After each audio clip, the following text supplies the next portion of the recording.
Hi my lovely viewers, this is Hello YouTube or Learning Tutorial channel for you. Today in this tutorial I am going to show you how to underline text in Google Chats. For this case we have to open in any kinds of Gmail. Here I have logged in. So here we will go to the Google Apps chat options. So here the chat options. So it is opening. So we will go to what? We will go. See, first time we are not getting the things. So here the things has been hiding in this side. So formatting option. So click here.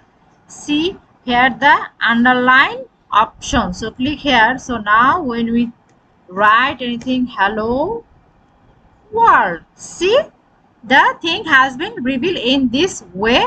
Then we will click the send. See the work has been done. So thank you so much for watching this video. Please subscribe this channel. Hopefully this tutorial will help you so much.